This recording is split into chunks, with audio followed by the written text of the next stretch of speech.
The forest never sleeps under a hunter's moon. Every branch, every bramble, seems to lean closer, listening. The pines here are so old they creak like ancient bones in the wind, their shadows sharp enough to cut. I moved between them on feet that no longer felt my own claws pressing into the cold soil, joints aching from the shift, the last traces of my human skin burning away under the pull of something older.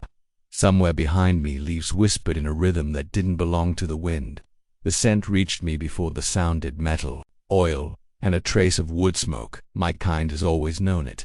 The smell of those who end us. That scent alone could make a heart seize.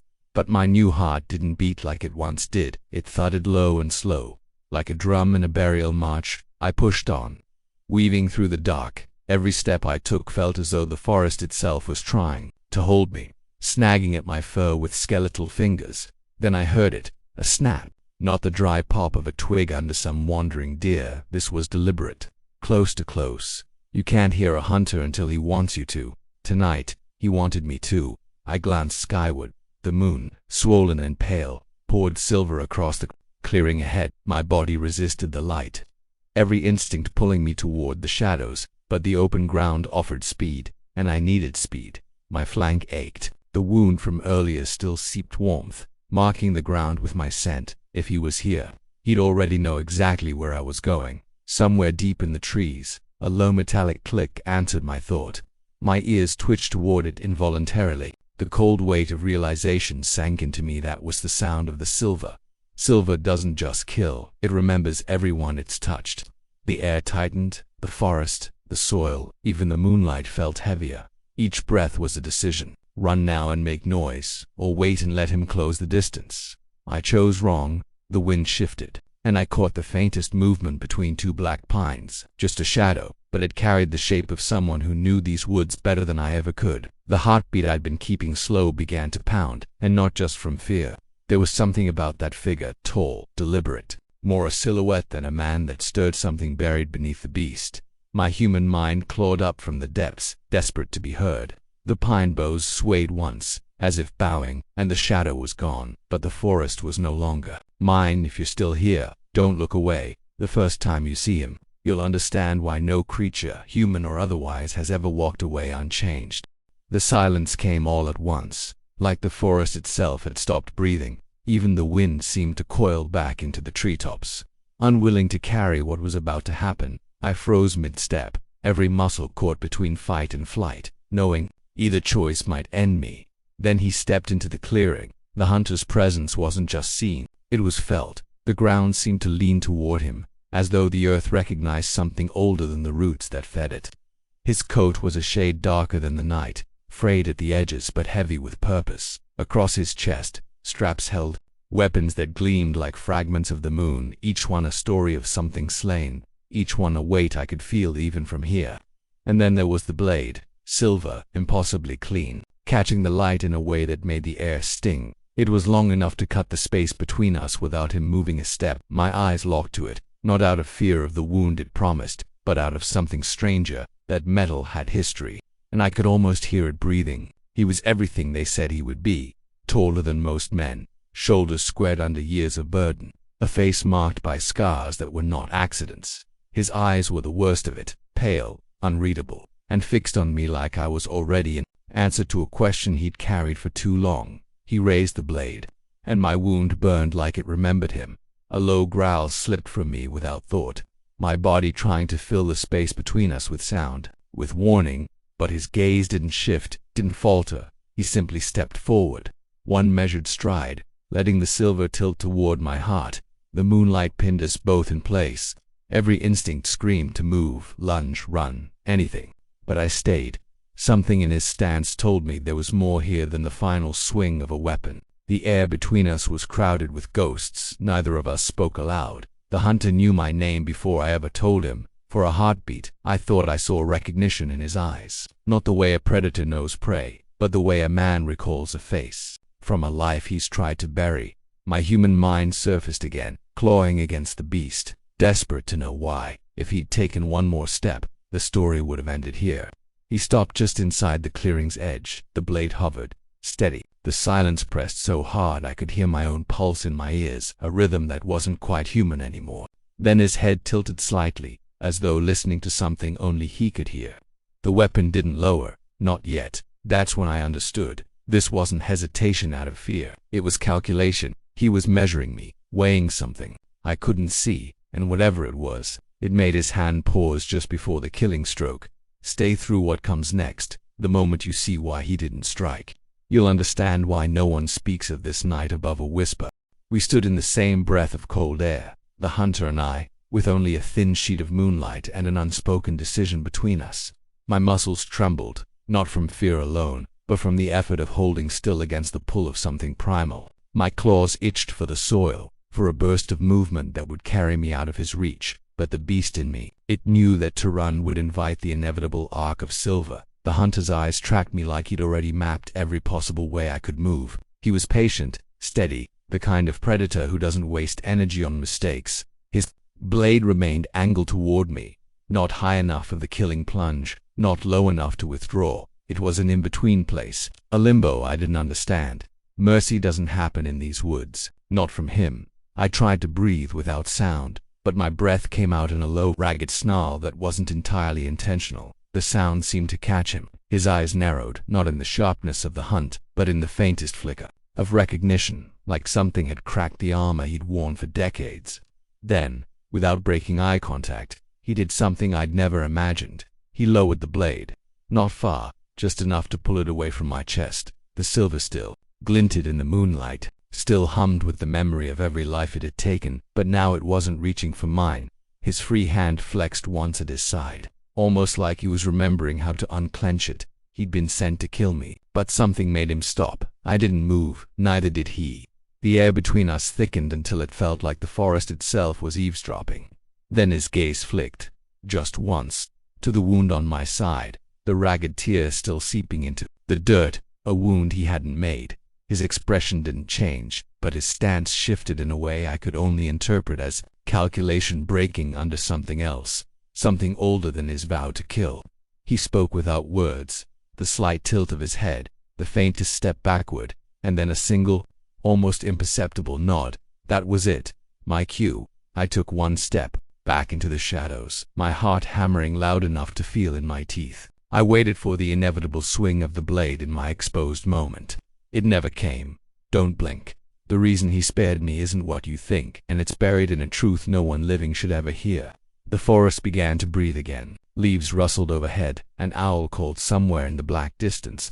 The hunter stood where I'd left him, blade still in hand, but now lowered fully at his side. I moved deeper into the tree line, keeping him in my peripheral until the darkness wrapped me whole. When I looked back just once, he was still there, watching, not hunting, not moving, just watching.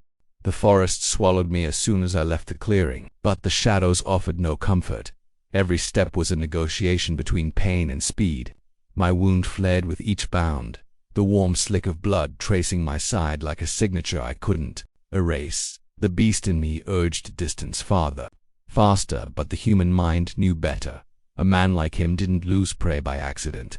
The moon still lit the canopy, breaking in silver shards through the branches. Each glint reminded me of the blade. Even with miles between us, I could still feel it, like a phantom cold pressed against my ribs. It wasn't just a weapon, it was a ledger, and for reasons I couldn't name. My life hadn't been written in it tonight. Mercy from a hunter is never without a cost. I slowed when the terrain turned treacherous. Jagged rocks breaking the forest floor, roots clutching at my paws. The scent of the clearing lingered in my mind, gun, oil, leather, and the faintest trace of something older, almost ritualistic. It clung to me as though the air itself had marked me. The wind shifted and brought me his scent again, faint but deliberate. He was moving but not toward me. He was circling, whether it was to keep me in range or to herd me toward something else. I couldn't tell.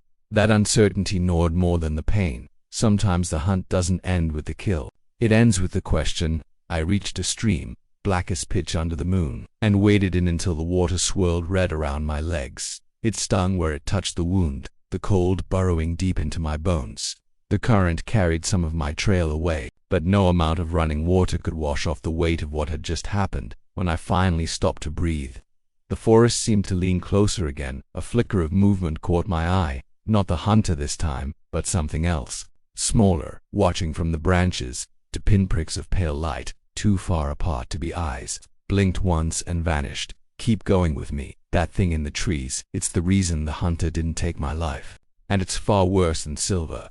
The sound of the hunter's departure came to me not as footsteps, but as absence, the forest filling back in behind him, the way water smooths over a stone. Yet the feeling of being seen, measured, and chosen, lingered like frostbite that never thaws. There was no triumph in survival tonight, just a debt I didn't remember agreeing to. The forest had grown quiet in a way that felt less like peace and more like anticipation. I moved deeper into its ribs, feeling the earth change under me, the hard root-clenched ground softening into a carpet of wet leaves. The wound on the side had stopped bleeding freely, but each breath still sent a dull throb through my ribs, a reminder that I was neither whole nor safe. I stopped beneath a leaning cedar, its trunk bowing under the weight of years, and let my form rest against it. My claws dug into the bark without thought, the beast in me still unwilling to let go of the fight, but my human mind, it was turning the moment over and over, picking at it like a scab. The hunter's eyes hadn't been empty, that was the part I couldn't shake. They'd held something, recognition, maybe, or something uncomfortably close to pity. He'd been a breath away from ending me, and yet in that same breath, he'd chosen not to. Some debts aren't owed in blood, but in silence. I remembered the blade most of all, the way my wound had burned when it came near, the way it had lowered without explanation. I'd felt the shift inside myself, too, in that moment, the beast recoiling, the human straining forward, desperate to understand. The change had always been a prison, a thing that stripped away my will, but in the hunter's gaze, I'd felt the smallest pull toward control, not full freedom, but a crack in the cage. I pressed a paw to my side, the pad slick with half-dried blood, and wondered if the wound's reaction to the silver had told him something I didn't know. Curiosity loop number 2. If the silver spares you, what does that make you? The night stretched on, the cold settling into my bones in ways that even fur couldn't keep out. Somewhere far off, a wolf sang, not of my kind, not tied to the curse. It was a voice of the wild, untouched by human or hunter. For a moment, I envied it. Stay with me, the next time I see him. There won't be hesitation, and you need to know why he's already chosen the place it will happen. I closed my eyes briefly, not to sleep, but to listen to the forest, to my heartbeat, to the absence of pursuit. Yet even in that stillness, the hunter remained, in my mind, in the air, in the way the forest seemed to keep a path clear for him. I knew mercy wasn't free, and whatever I'd been spared for, it was still coming. The forest was different now, not quieter, heavier, the kind of weight that settles on your shoulders and makes the air taste wrong. I'd moved slowly, circling back toward the ridges where I could see the moon without the tree line choking it out. High ground meant visibility, or so I told myself. It was up there, among the frost-bitten rocks, that I realized I wasn't alone. A sound so faint it barely disturbed the night, carried through the stone, not footsteps, a drip, slow, deliberate. It was the rhythm that betrayed it, not the volume. Predators know how to be silent. This one didn't need to be. The hunter hadn't spared me out of kindness.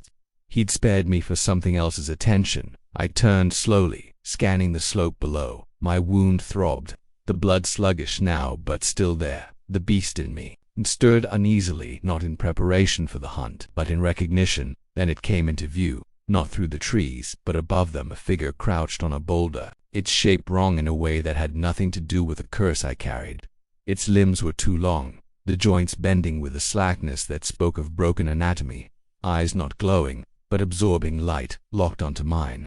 It wore the remains of a hunter's coat, but its face was a ruin of fur and bone. The truth hit as cold as the night air. This wasn't one of mine, this was older. A thing that had worn the curse so long it had forgotten the shape of man entirely, and the silver blade that should have ended it was nowhere in sight. He hadn't come for me, he'd come for this. It moved without sound, a fluid descent from the boulder, claws scratching stone so softly it might have been the wind. Every instinct screamed to run, but something kept me rooted, the knowledge that if I fled, it would follow, and if I stayed, it would still come. That's when I saw it faint. On the creature's chest, a scar shaped like the point of the hunter's blade. Not a kill, a wound, old, unhealed, and still burning faintly under the moonlight. The realization was bitter in my throat. The hunter had spared me because he needed me alive, not for mercy, not for guilt, but as bait. You followed me this far, don't turn back now. The next moment is the one the hunter planned from the start, and it's the moment I learned what kind of monster he really is. The thing crouched lower, one hand or what passed for it, pressing into the dirt. It inhaled, slow and deep, and I knew it had my scent locked, the same scent the hunter had left for it. The forest no longer felt like mine. It didn't even feel like his. It belonged to this. The creature moved first, not with the rush of a fresh predator, but with the unhurried certainty of something that had already decided how this would end. Its claws slid into the dirt, its back rising in a slow, deliberate arch, and the air between us collapsed. I stepped back instinctively, but there was nowhere to retreat. The ridge dropped steep behind me, the rocks slick with frost. My wounded side burned, but the beast inside pushed forward, forcing my muscles into readiness. The scent of the thing was suffocating, not rot, not blood, but the weight of centuries spent feeding on the same cursed line. Some predators hunt because they're hungry, others hunt because they remember your face. It lunged, not with speed, but with a terrifying economy of movement, each step precise. I dodged right, claws digging into stone, the pain in my side tearing a howl from me I didn't recognize as my own. The sound carried into the trees, and something answered from the shadows on the far slope. The hunter emerged, blade in hand, silver burning under the moon. He didn't look at me. His gaze was locked on the creature. For a breath, I thought I'd been wrong, that this was the moment he would strike to kill it, but instead, he moved between us, blade angled not to attack, but to keep the thing at bay. He gave me one glance, the same measuring look from the clearing, and then spoke the only words of the night. Low and sharp, run. The man who spared me once was now telling me to save myself from the thing he'd brought here. Shock and rage tangled in my chest, but instinct won. I turned and leaped from the ridge, tumbling through frost and rock until I hit the tree line below. Pain flared white behind my eyes, but I forced my body forward, every muscle screaming. Above me, the sound of claws on stone clashed with a metallic ring of silver. I didn't look back. You think you know why he spared me. You don't. And when I see him again, it won't be as prey. The forest opened ahead into a gully, shadows spilling into its hollow like ink. I didn't stop until the moon disappeared behind the treetops and the sounds of the ridge were lost to distance. Only then did I let myself collapse, my breath tearing in my throat, the beast receding just enough for the human to feel the weight of it all. The hunter had spared me, yes, but not out of mercy. He'd marked me for something larger, something that didn't end in that clearing or on that ridge. The thing in the coat, the scar on its chest, the way the blade had hesitated, they were all threads in a knot I'd only begun to see. The night wasn't over, and neither was the hunt. And for those who hunger for more, step deeper into the shadows with our ultimate werewolf horror playlist is linked in the description below. In the world of horror, the scariest things happen when you least expect them, and trust me, you don't want to be left in the dark. Welcome to the darkness.